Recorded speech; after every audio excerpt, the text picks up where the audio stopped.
Prezado amigo, telespectador da Rede Mundo Maior, mais uma vez Jesus nos promove o direito, a bênção de estarmos aqui, começando mais um programa com vocês de estudo, de esclarecimento. E o nosso programa de hoje, nós vamos falar de um e-mail realmente um e-mail muito importante, que é um e-mail que veio de Tangará da Serra, de Vitifate. Eu não sei se é esse...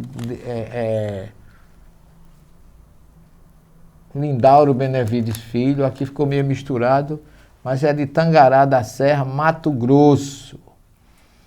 Falar com o programa ao professor Severino Celestino, programa Abrindo a Bíblia. Desejo dizer que não é a primeira vez que escrevo, assisto sempre os programas da Mundo Maior e o que procuro não perder é o Abrindo a Bíblia.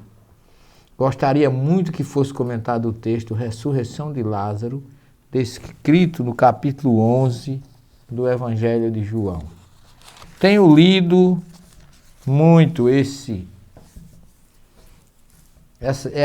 texto e quase que exaustivamente para melhor entender seu conteúdo. Assisti a alguns palestrantes e oradores falar acerca do assunto e também li diversos textos que o tratam do assunto muito mais como um processo de letargia de Lázaro do que seu ressurgimento como espírito que deixou o corpo interte pela desencarnação. Segue o que entendi. Versículo 4, 11, versículo 4. A doença de Lázaro não era mortal. Lázaro dorme, mas vou despertá-lo. Versículo 11. Lázaro morreu, versículo 14. Quem crê em mim, ainda que morra, viverá. Versículo 25. E quem vive e crê em mim, jamais morrerá. Versículo 26. Lázaro vem para fora, 43, e desatai-o e deixai-o ir. Versículo 44. Diante do exposto, entendi todo o texto da mesma forma que os demais, ou seja, Jesus utiliza-se de fatos da vida material para explicar as ocorrências da vida espiritual. Lázaro acreditava, não estava morto, somente o seu corpo havia morrido. Lázaro vivia em espírito. Veio para fora enfaixado com um sudário, ou seja, ninguém consegue andar enfaixado, enrolado. Acaso tivesse vivo, ele mesmo retiraria a atadura e o sudário, e mais, deixá-lo ir para onde? O certo é deixar-o vir, e não ir. Isso aqui a gente vai conversar. Quer dizer que ele estaria livre das amarras da vida material, momentaneamente curado da enfermidade da matéria.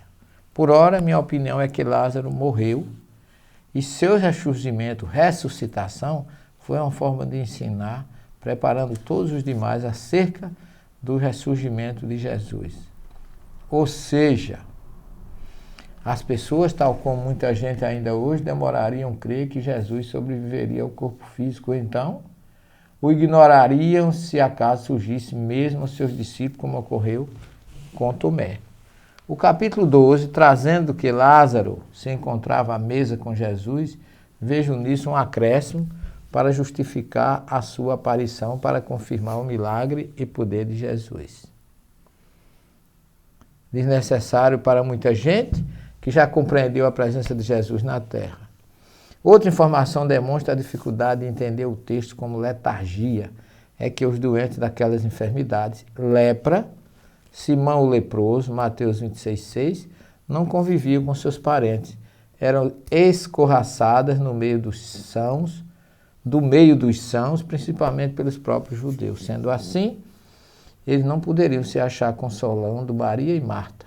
O texto mistura realidade com poesia, tal como a maioria dos textos bíblicos, forma de se explicar a vida de forma a convidar as pessoas a valorizar um fato pela visão interior. Mais uma vez, peço a gentileza de expor seus estudos e indicar a literatura de análise do referido texto. Muito interessante. Muita paz. Lindauro. Olha, Lindauro, muita coisa que você diz aqui faz sentido. Algumas é preciso esclarecer. Primeiro, a letargia não é lepra. Vamos separar aqui as duas coisas.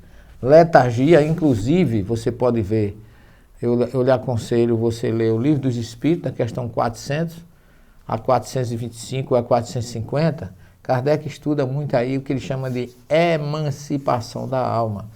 E a letargia e a catalepsia, que são dois sintomas de morte aparente, que a medicina pouco estuda, porque ela está ligada mais ao cérebro, mais ao sistema nervoso do que ao corpo físico. Ela está ligada muito mais à espiritualidade do que à materialidade. Então a gente vai discutir isso de uma certa forma aqui. Vamos separar letargia e catalepsia, estados espirituais. E até Kardec vai muito mais. Ele considera letargia e catalepsia como faculdades de emancipação da alma, uma espécie de mediunidade. Não é propriamente mediunidade que ele separa, ele chama isso de emancipação da alma. E, na verdade, a letargia é o corpo que fica aparentemente morto, mas não está morto. É um estado de espírito ligado ao corpo, não cortou ainda o cordão fluídico. E a catalepsia não é o corpo todo, são partes. É isso que Kardec explica lá no Livro dos Espíritos, a partir da questão 400. Dá uma olhadinha lá que você vai ver isso. E lepra é uma doença que é causada por um bacilo, chamado o bacilo lepre. Então, é uma bactéria que causa tanto destruição do tecido, como também dos nervos. Daí por quê? Mas não é o sistema nervoso, são os nervos da pele, porque são manchas que a bactéria causa, o bacilo causa na pele, e é onde tem aquelas manchas, destrói não só a pele, como também a terminação nervosa. Por isso que a pessoa não sente calor, não sente frio. Tem leproso que descobre que está com lepra e fica colocando fogo, cigarro dentro da ferida e ele não sente nada, porque o bacilo destrói as terminações nervosas. Então separemos o que é letargia e catalepsia de lepra, que são enfermidades diferentes. Daí porque Simão o leproso, em Mateus 26:6, foi um leproso curado por Jesus. Bem, mas a gente volta na segunda parte para continuar o seu e-mail, que eu gostei bastante das suas colocações. Um minuto só.